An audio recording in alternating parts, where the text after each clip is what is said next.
Herkese merhaba, ben Buse. Kanalıma hoş geldiniz. Bu videoda file bir bluz öreceğim ve bunu sizlerle paylaşacağım. Kullanacağım ip batik bir ip. Yine koton bir ip kullanacağım. Esneme yapmayacak türde bir ip. Etrofil markasına ait ama farklı markalara ait ipler de bulabilirsiniz. %85 pamuk. Daha önce %70 pamuklu ip kullanarak da örmüştüm. Önceki file bluz videosundan biraz farklı bir teknikle örmeyi planlıyorum. Farklı çeşitteki ipleri kullanabilirsiniz. Akrilik, yün, anti peeling, bebek ipleri gibi. Ama zincir sayısı değişebilir ve o ipler esneme yapacağı için istediğiniz gibi durmayabilir. Veya üzerinizde zincir sayısını belirleyerek de kendinize uygun örebilirsiniz. Tığ 5 milimetre. Zincir çekerek başlayacağız. Parmağıma doluyorum. Yeni başlayan arkadaşlar için göstereyim. Bu şekilde kıvırdım. Boşluğun içinden tığımı geçirdim. Parmağıma doladığım ipi tığıma doladıktan sonra bu boşluktan çıktım. Düğüm yaptım. Şimdi zincirler yapacağız dediğim gibi. Zincir çekmek için tığım boşluğun içerisinde. İpi doladım ve bu boşluktan geri çıktım. İlk zincirim. Bol olsun istiyorum. Sıkı örmeyeceğim. Eğer eliniz sıkıysa ona göre tığ seçebilirsiniz. Doluyorum ve geri boşluktan çıkıyorum. Böylece zincirler yapmış oluyorum. Bu şekilde toplamda 72 tane zincir çekeceğim.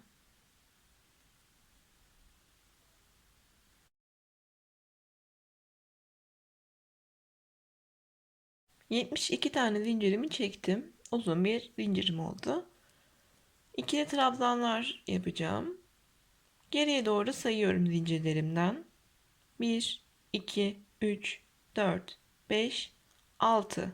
6. ilmeğe batacağım ilk önce. İkili trabzan yapmak için tığımın başına doluyorum.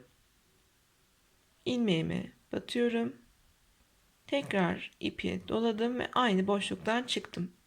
Tığımda 3 tane ilmeğim var. İpimi doladım.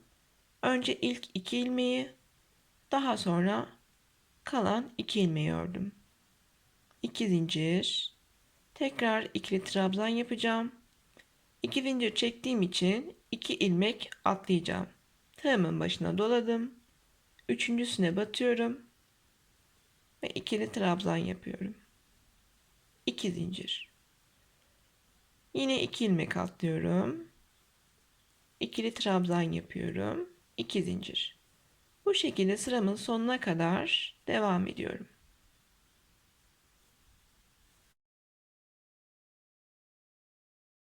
Sıramın sonuna kadar devam ettim.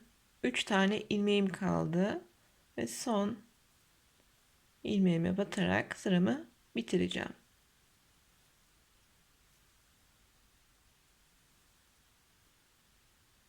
İlk sırayı tamamlamış oldum. Toplamda 23 boşluğum var. 23 tane kare oldu. Bu şekilde kıvrılmış. Onu düzeltelim. Bu şekilde ilk sırayı tamamladık. İkinci sıraya geçerken 5 zincirle başlıyorum. 1, 2, 3, 4, 5 zincir. Örgümü çevirdim. Şimdi bundan sonra ikinci sırada ve geri kalan bütün sıralarda burada gördüğünüz trabzanlar üzerine çalışacağız. İlk sırada modelimizi kurmuş olduk. 5 zincirimi çektim. Tığımın başına doladım. Trabzan tepesine bir tane trabzan yapıyorum. 2 zincir. Hemen yanındaki trabzan tepesine de trabzan yapıyorum.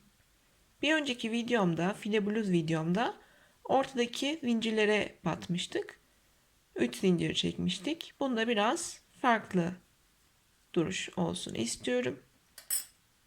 Ve bu şekilde kareler oluşturacağım. Bunu da sıranın sonuna kadar devam ettireceğim. Daha sonra nasıl devam etmeniz gerektiğini anlatacağım.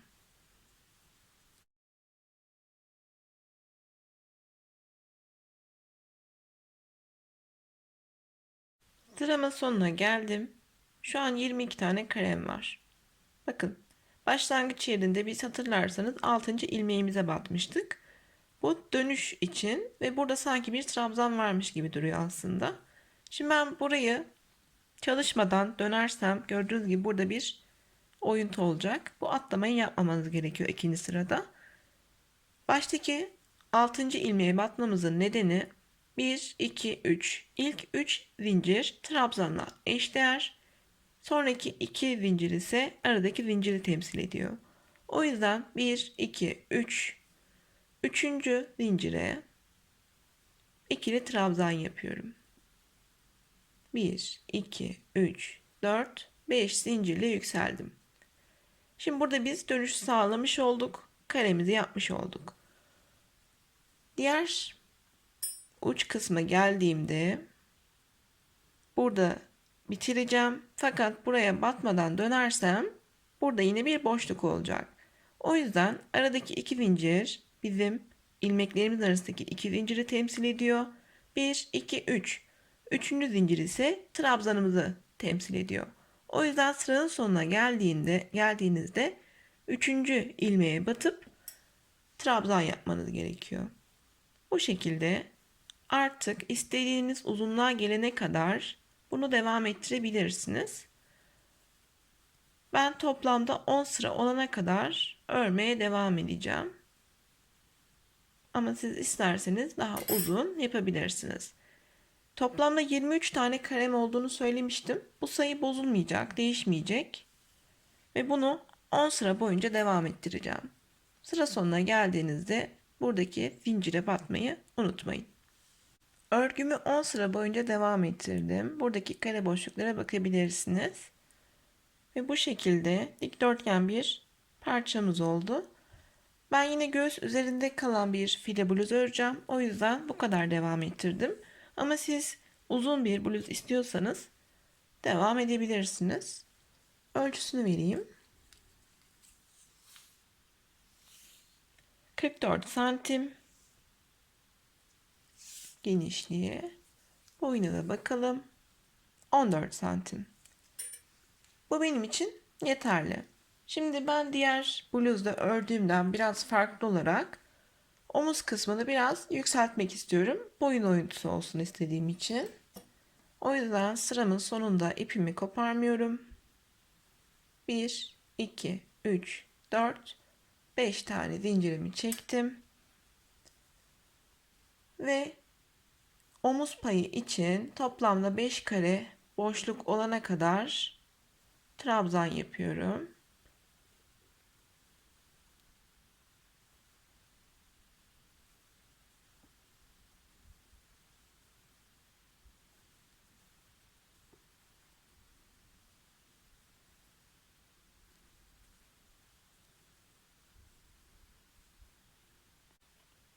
Bir, iki, üç, dört, 5 kare boşluğum oldu. 5 zincir yapıyorum ve örgümü çeviriyorum. Sadece bu 5 kareyi öreceğim. Trabzanın üzerine batarak boşluklarımı yapıyorum yine.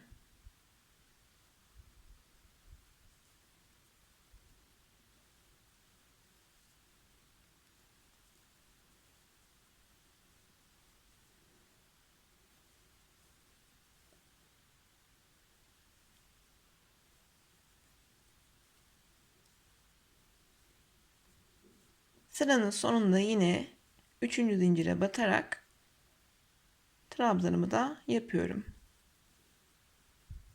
Şimdi bu benim için yeterli. Siz bunu isterseniz birkaç sıra daha uzatabilirsiniz. Daha derin bir boyun isterseniz. Ama bunu uzattıkça kare bir boyun görüntüsü olacaktır. Onu da belirteyim. Ben şimdi bu ipimi koparmadan diğer parçayla birleştirmeyi de göstermek istiyorum. Ön ve arka parçayı eşit şekilde ördüm. Bu omuzdan sonra ipimi kesip diğer kısma bağladım ve buradan da 5 kare boşluk bırakıp 2 sıra boyunca ördüm. Şu şekilde göstereyim.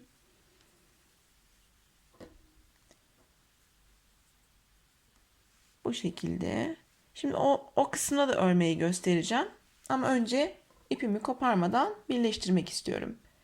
1, 2, 3, 4, 5 kare bıraktım. 2 sıra ördüm. İpimi kestim. Ve tekrardan ipimi bağlayıp 2 sıra daha ördüm. Şimdi yine bir önceki videoda ben dikiş yapmıştım.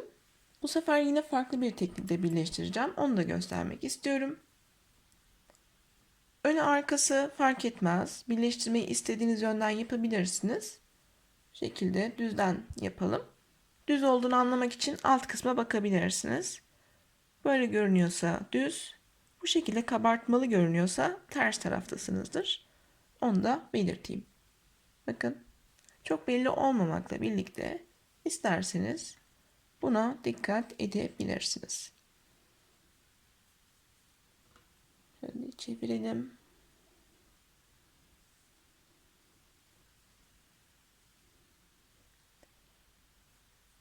En son bir zincir yaptım. 2 sıramı ördükten sonra ikisini üst üste koyuyorum. Diğer tarafla hizalıyorum. Buradaki 3.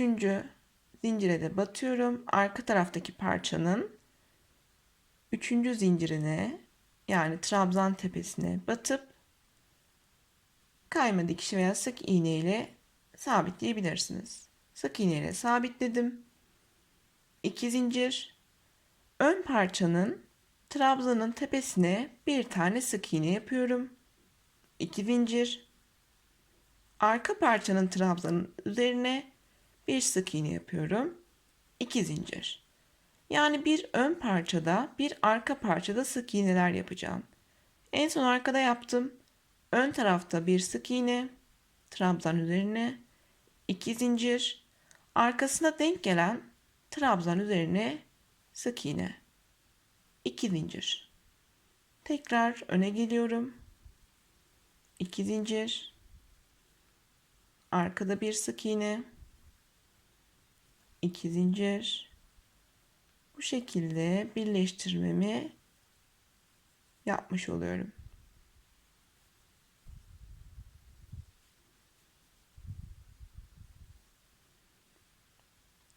Burada yine 1, 2, 3. zincire bir sık iğne. Çünkü o bir trabzan olarak sayıyoruz. 2 zincir ve arkada zaten trabzan olduğu için trabzan üzerine sık iğne. Şimdi bunu neden yaptım bu şekilde? Göstereyim.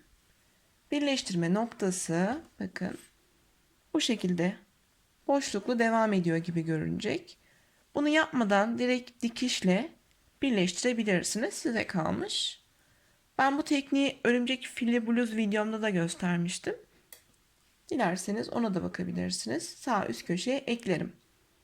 Ya da bir önceki file videomda gösterdiğim gibi normal dikişte yapabilirsiniz.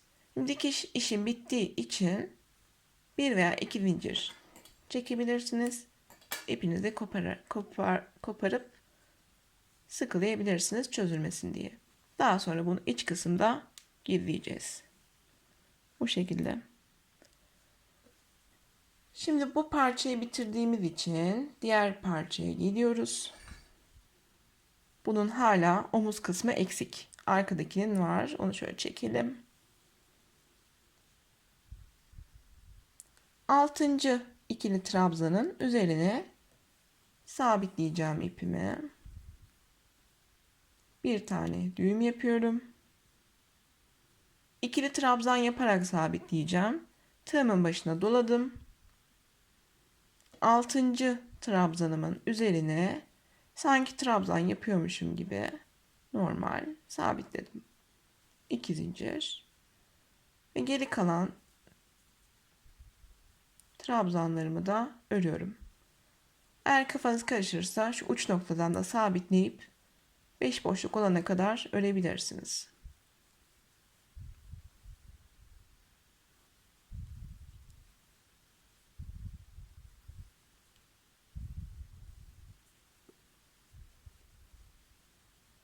Yine sıramın sonundayım. 3. zincire trabzan yapıyorum. 5 zincir çektim. Ve bir sıra daha gitmek istediğim için örgümü çeviriyorum. Ve tekrardan boşluklara devam.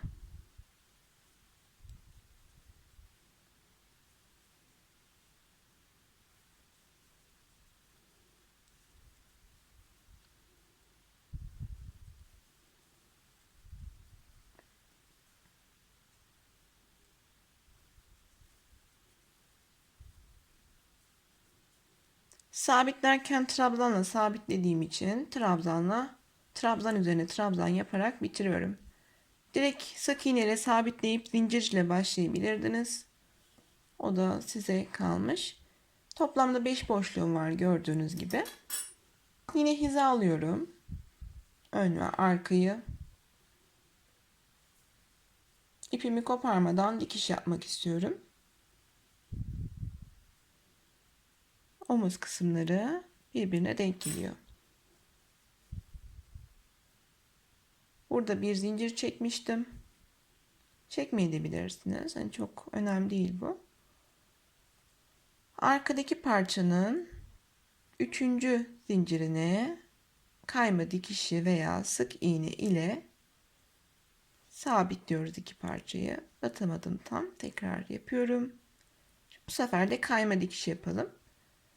Bu sadece ön ve arka parçayı birleştirmek için. Dikişim bu yönde devam edeceği için örgümü çevirdim.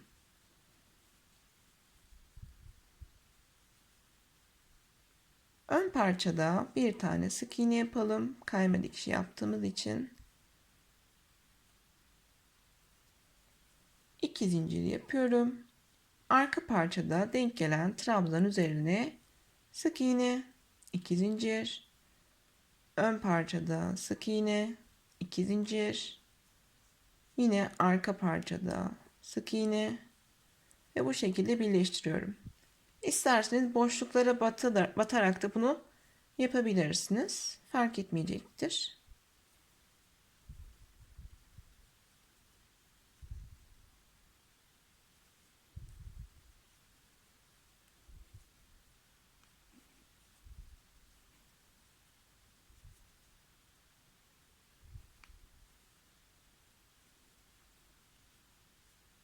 Son kez ön parçada sık iğnemi yapıyorum.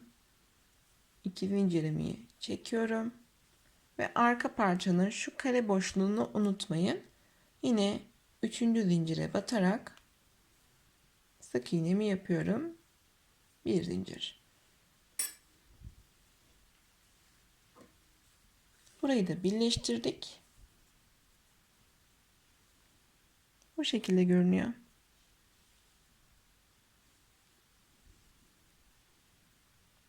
Şimdi yan kısım birleştirmesini yapacağım. Ve daha sonra kol kısmına geçiş yapacağız. Şimdi bu file bir üst olduğu için alttan çok dikmeye gerek yok. Sadece bu şekilde koyduğumuzda. Şimdi burası kol parçası. Eğer böyle dümdüz devam etsin isterseniz birleştirmeden de örerek birleştirerek devam edebilirsiniz. Ya da benim yapacağım gibi alttan sadece 2-3 kare pay bırakıp yani o 3 parçayı dikip daha sonra kolu örmeye başlayabilirsiniz. Ben kolu İspanyol öreceğim ve kolun ilerleyen kısımlarını artırma yapacağım. O yüzden buradan çok bol başlamayacağım. SM beden için ördüğüm için biraz dar olsun istiyorum. 1, 2, 3 kare veya 4 kare boşluğunda dikeceğim. Aynı gösterdiğim yöntemle dikeceğim bu arada. Onu da göstermeyeceğim. Buradan ipimi sık iğne ile arkalı önlü sabitleyip gösterdiğim gibi ikişer zincir çekerek bir önde bir arkada sık iğne yaparak dikeceğim. Alttan dediğim gibi 3-4 kare şu kadar bir kol payı kalana kadar bunu yapacağım ve daha sonra size kol nasıl örülecek o kısmı da anlatacağım. Şu an taslağımız bu şekilde görünüyor. Kolun dikişini size gösterdiğim gibi yaptım. Bu şekilde. Alttan 4 kare boşluğunda diktim. 1, 2, 3, 4 kare. Karşılıklı kareleri diktim. Şu ortadaki üçgen gibi görünenler bizim dikiş yerimiz aslında. Şimdi ben ipimi koparmadan dönerek kol kısmını öreceğim. O yüzden en son birleştirdiğim yerdeyim. Dördüncü karelerin arasındayım. İpim dolanmış şöyle. Yine zincir çekerek başlayacağım. 5 tane. İlk 3 zincir trabzanımızın boyu, 2 zincir ise aradaki zinciri temsil ediyor. Eğer siz daha geniş yapıyorsanız 3 zincir çekiyorsanız veya 4 zincir veya 1, ona göre belirleyebilirsiniz. 2, 3, 4, 5 tane zincirimi çektim. Bakın burası zaten dikiş yerimiz. Orayı görmüyorum. Artık yan kısımdaki trabzanlarla çalışacağım. Tığımın başına doladım. Bu dikiş noktasını atlıyorum. Şu üçgen, iki üçgen çalışacağımız yer değil. Yan çevirdiğimde gövdenin yan kısımdaki trabzanlar üzerinde çalışacağım. 5 zincirden sonra ilk gelen trabzanın üzerine ikili trabzan yapıyorum. 2 zincir. Doluyorum. Diğer trabzanın üzerine 2 zincir. Ve bu şekilde kol etrafını aynı gövdede yaptığım gibi dönerek öreceğim. Başlangıç yerime kadar bu şekilde devam ediyorum.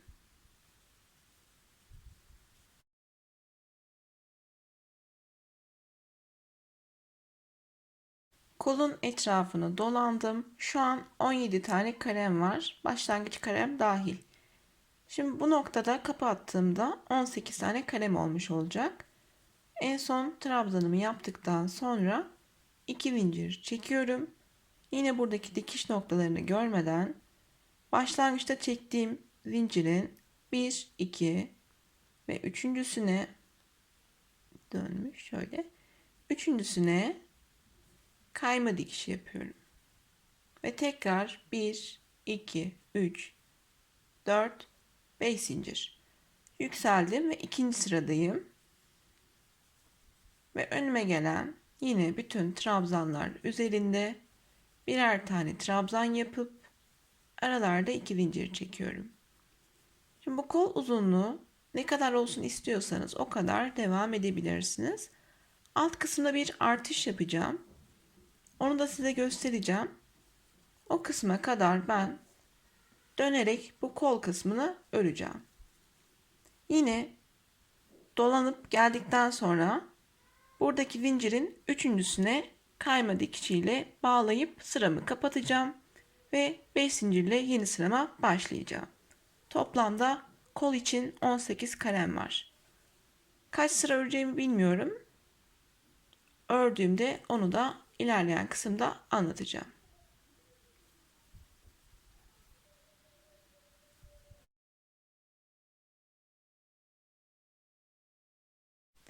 Kolumu 16 sıra boyunca örmeye devam ettim. Şu an daha çok kısa bir kol. Şekilde ölçüsüne bakalım. 29 santim olmuş. Tişörtten biraz uzun diyebiliriz. Şimdi ben artış yapacağım. Dediğim gibi 16 sıra ördüm. Ama 16. sıramı kapatmadım. Artışı kapatırken yapacağım. En son trabzanımı yaptım ve 2 zincir çekiyorum. Normalde kapatırken buradaki başlangıç zincirin üçüncüsüne batıyorduk. Bu sefer bu zincirin dibine bir tane ikili trabzan yapıyoruz. 2 zincir, 1, 2, 3. Üçüncü zincire batıp örgümüzü kapattık. Ve tekrardan 5 zincirle yeni sıramıza başlıyoruz. Sıra sonuna geldiğimizde tekrardan artış yapacağız. Bir kere daha göstereceğim. Şimdi sıramın sonuna kadar örüyorum.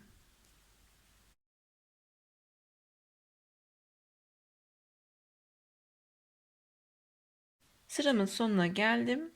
İlk artışımı yaptığım yer bakın V şeklinde görünüyor. Şimdi ben bu V'nin ilk kanadına battım. Bakın V şeklinde. Buraya trabzanın üzerine trabzanımı yaptım. 2 zincir. Bu trabzanın da üzerine bir tane trabzan yaptım. 2 zincir. tekrar buradaki zincirin dibinde V şeklini elde etmek istediğim için ikili trabzan yapıyorum. 2 zincir ve sıramı nasıl kapatıyorsam 3. ilmeğe batarak kapatıyorum. 5 zincirle yeni sırama başlıyorum.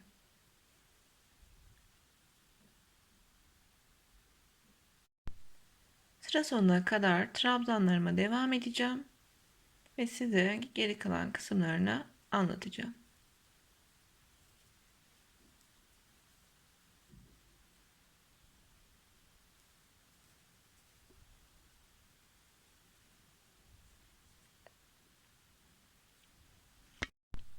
Sıramın sonuna geldim.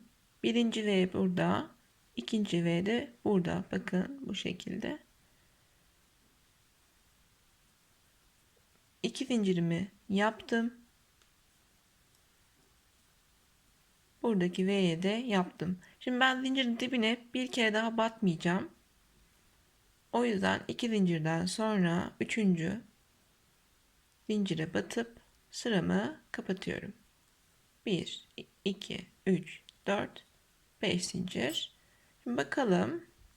1, 2, 3, 4, 5, 6, 7, 8, 9, 10, 11, 12, 13, 14, 15, 16, 17, 18, 19, 20 tane boşluğumuz olmuş oldu. Şimdi ben birkaç sıra daha öreceğim. Daha sonra tekrar aynı yöntemle artış yapabilirim.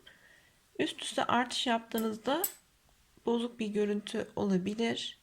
Bu şekilde bileğimizi giyelim. Zaten bakın genişlemeye başladı. Dökümlü duruyor.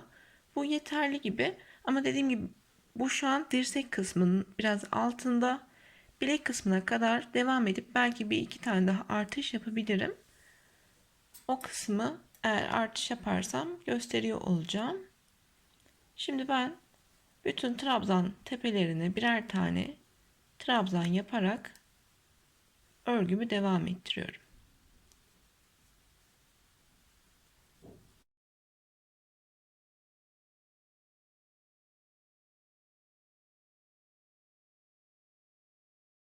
Artış yapmayarak başladığım sıramın sonundayım.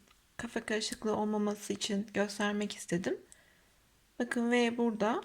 Bu kanadına batarsam, yani şurasına batarsam artış yaparım. O yüzden zincir dibine herhangi bir batma işlemi yapmıyorum. Şu an 19 karem var. 2 zincirimi çektim. Kapatırken burada da 20. kareyi elde etmiş oldum. Ve yeni sıraya 5 tane zincirle başlıyorum. Dediğim gibi artışı devam ettirmeyeceğim. Bakın kol dümdüz iniyor ve burada bir genişleme oldu. Bilek kısmına doğru devam edeceğim. Belki dediğim gibi orada da bir artış yapabilirim. Kafa karışıklığı olsun istemediğim için göstermek istedim bu şekilde. Kolu örmeye devam ettim. Hemen tekrar ölçelim. 43 santim olmuş. Bilek kısmında şu an benim için. 24. sıradayım ve 24. sırayı kapatırken bir artış daha yapmak istiyorum. Şu şekilde. En son trabzanımı yapıp 2 zincir çektim. Normalde zincire batacağım yerde hemen zincirin dibinde bir tane ikili trabzan yapıyorum. 2 zincir çekip 1, 2, 3. Üçüncü zincire batıp sıramı kapatıyorum. Burada bir karemiz olmuş oldu. Ve 5 zincirle tekrardan yeni sırama başlıyorum. Şimdi ben biraz el üstünü örtsün istiyorum. Tamamen değil ama şuraya kadar olsun istiyorum. Şu an bilek kısmında 3-4 sıra boyunca hiçbir artış yapmadan örerek devam edeceğim. Kola 18 kare ile başlamıştık. Şu an son yaptığım artışla birlikte 21 kare elde etmiş oldum. Siz dilediğiniz kadar artırabilirsiniz. Ben şimdi bu noktaya kadar devam ediyorum. Orayı da bir kez göstereceğim. Daha sonra devam edeceğiz.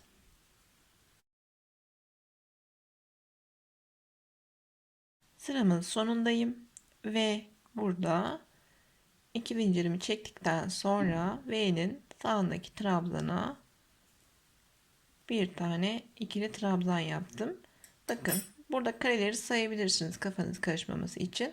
1 2 3 4 5 6 7 8 9 10 11 12 13 14 15 16 17 18 19 20. Şimdi ben burada dibe batarsam bir artış yapmış olacağım. Ama ben onu istemiyorum artık. O yüzden 21 kalem var demiştim. Burada iki zinciri çekip 1 2 3 üçüncü zincire bunu sabitlediğimde 21. kalemi de burada elde etmiş oldum. Tam içime sinmedi. Tekrar batıyorum. 21. kalem de burada. V de altta kaldı. Siz dediğim gibi artış yapmak isterseniz 2-3 sırada bir zincir dibine batarak V'ler oluşturabilir ve artışlar yapabilirsiniz. Ben şimdi birkaç sıra daha devam edeceğim. Daha sonra kolun ölçüsünü ve kaç sıra ördüğümü anlatacağım.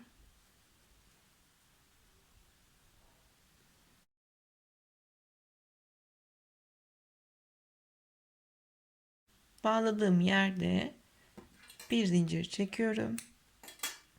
Artık ipimi kesiyorum. 30 sıra benim için yeterli oldu. Şu şekilde bilek kısmı ölçüsünü vereceğim. Hemen hizalayalım.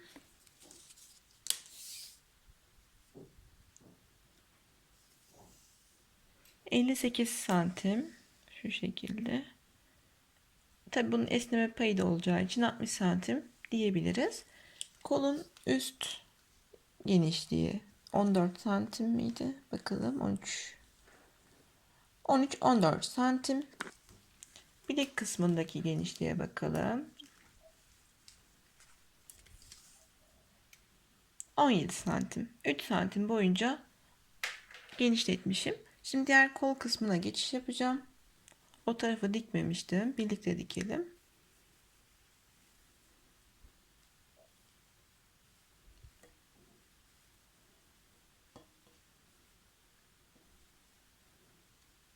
Omuz kısmı alttan 4 kare boyunca dikiş yapacağım. Hizalıyorum.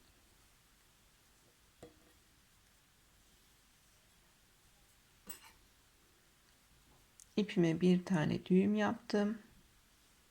Ön ve arka parçayı köşelerden birleştireceğim. Önce ön parçaya battım. Daha sonra arka parçanın köşesine battım. İlmek çıkardım. Her iki taraftan geçirip sık iğne yaptım. Hizalıyorum.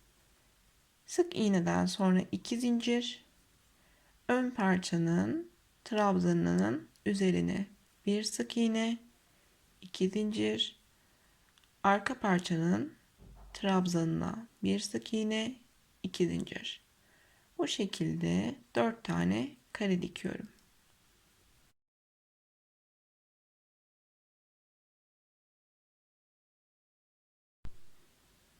1 2 3 4 kare. Buradan da 4 kare. Bu kısım dikiş kısmı. Şimdi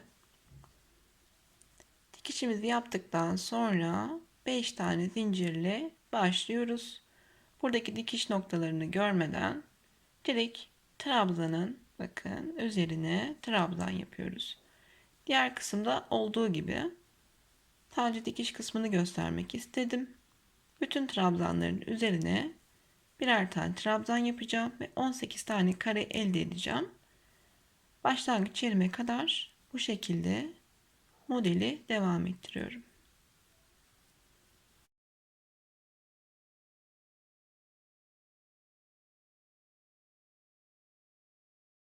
Başlangıç yerime kadar geldim. Şu an 17 karem var.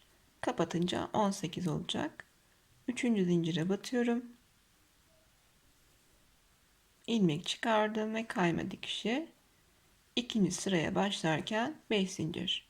Şimdi ben diğer kolda ne yaptıysam aynısını bunda da yapacağım. Eğer isterseniz açıklama kısmında kaçıncı dakikada kolu ördüğüme bakabilir. Oradan devam edebilirsiniz izlemeye. Karıştırmak istemezseniz. Bu şekilde. Ben bu kolda öreceğim ve videonun sonunda ne kadar ip kullandığımı ve genel olarak ölçüsünü tekrardan sizlere anlatacağım. Bu şekilde. Şunu da böyle koyalım. Bu kolu tamamlayayım. Daha sonra burada anlatacağım sizlere. İkinci kolda örmeyi bitirdim. İlk kolda ne yaptıysam ikinci kolda da aynı şekilde ördüm. Farklılık yapmadım. Böylece benim bluzum tamamlanmış oldu. Kolun ölçüsünden bahsetmiştim. Şimdi gövdenin genel ölçüsünden bahsedeceğim. Daha sonra ipleri anlatmak istiyorum. Şekilde düzeltelim.